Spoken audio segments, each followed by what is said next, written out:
So how does this whole miserable smile thing work? Well, let's read on because it says, a person with this smile, they make a small fake smile, but people can usually tell that the person is unhappy. It's amazing. You can put on a smile, but there is a way to tell if it's a fake smile. Something that's fake, this adjective basically means it's not real. Right. Okay, if you have a flower that's made out of plastic, that's a fake flower. It's not real. It didn't grow in the ground. It was made in a factory. It might try to look real, but it's not the real thing. It's fake. For example, these people are going to jail for printing fake money and using it to buy things. Very That's bad. right. Don't do it. Don't do that. You will go to a real jail for your fake money. Okay, so there's a situation we often see people doing this fake smile, this miserable smile.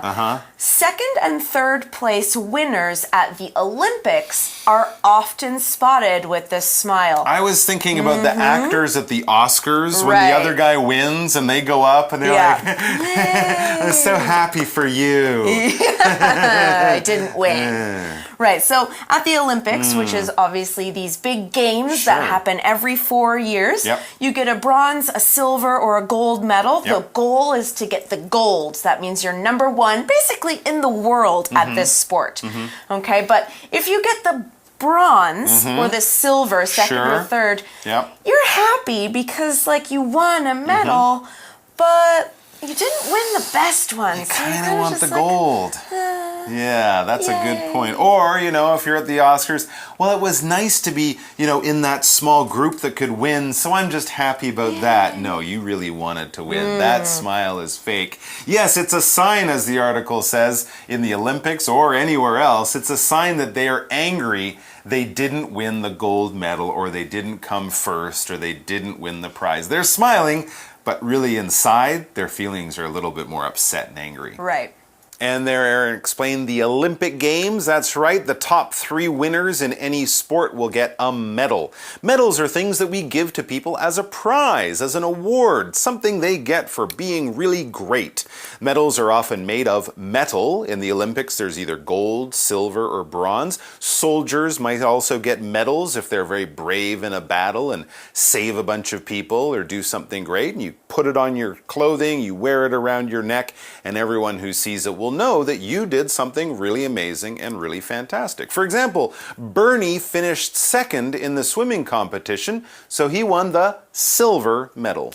So that was the miserable smile. All right, let's go on to another type of smile. Okay. So we've got the miserable smile. We've got, today we had the dampened smile. Yes. Now today we're going to talk about another smile. It's not quite an uncomfortable smile. It might be kind of included in this 6 that maybe it's kind of a little bit happier here. And now the article says, no list would be complete without the most famous smile of all, the one in Leonardo da Vinci's classic painting, Mona Lisa. Interesting. Now, we use this pattern, no list would be complete without. Now, what we're saying is that a list is only finished if it includes a certain thing. So in this case, if you're making a list about famous smiles, you should always include this example, because you're not really making a good list if you don't include it. It's so important, it should always be on this list. Definitely. Here's another example. At my house, no Christmas dinner would be complete without a delicious piece of pie for dessert. Ah, okay. So you have to have that on there. Right. Even if it's something everyone would think would be there, you still need to put it there. Right. Like Mona Lisa's smile, one of the most famous smiles in history. Right. Now let's find out more about it. The Mona Lisa smile. It says psychologists believe she, the woman in the painting, she was doing it to get the attention of someone whom she was interested in. So why? Because it's not a big smile. No, it's a very it's not. It's quiet little, you know, it's a little bit of an interesting smile. She kind of has a lift on the one side. A little attractive. So what are we thinking about this? Well, psychologists would try to explain it one way. What are psychologists? Basically, they're people who study human behavior and the human mind. Right. If you have problems in your mind, if you're sad all the time or worried all the time or just have things you want to talk about, you might go and see a psychologist who could help you keep your mind healthy the way other doctors keep your body healthy. Right.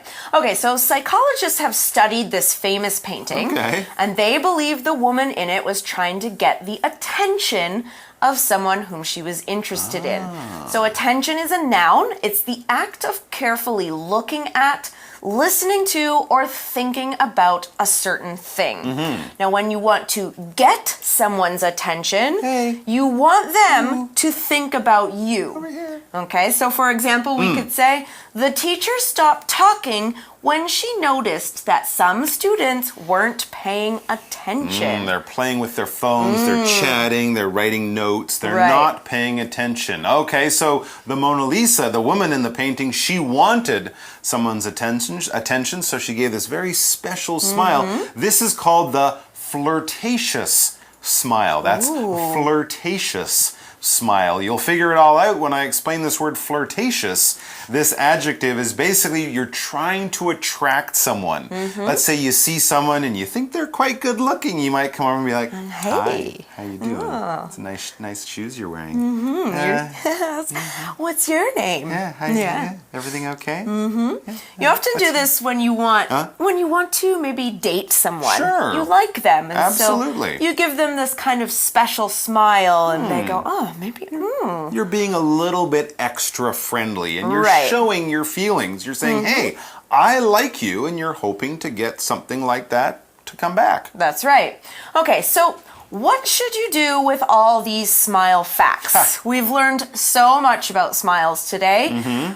We've got an idea for you. Here it says, keep these facts in mind the next time you're talking with someone. All right. Okay, so you're having a conversation with someone and you've kept these things in mind. That means you remembered these things so that you can use this information again in the future. Good advice. For example, Patrick suggested we get steak for dinner. Let's keep that in mind as one of our choices. All right. So when people are smiling at you in the next conversation you have, keep some things in mind, like they might be smiling, but they could be communicating a number of different things. It could be one of those simple happy smiles, or they could be communicating something a little less clear, something a little more complicated, I guess we could say. To communicate, this verb basically means to say what you think, to say what you feel. You communicate by speaking, you communicate by writing messages, you communicate by what's on your face, you can even communicate through art or other things like that, but you're basically letting the world know what you think, what you feel, what your message is. For example, because babies don't know how to speak, they communicate by laughing or crying. They can't send SMS messages. No. Okay, we also saw the phrase a number of in that sentence. Now we use a number of followed by a plural noun to show that we're talking about many things. However, we can also use the number of, and this is a different way of using this phrase. When we use the number of, we use to show that we're talking about one group of many things. Here are some examples. There are a number of people waiting in line. That means that you can see many people. The number of people is 20. You have one group of 20 people. Now, that's all the time we've got to talk about smiles today, so we're going to finish off with our For You chat and say goodbye.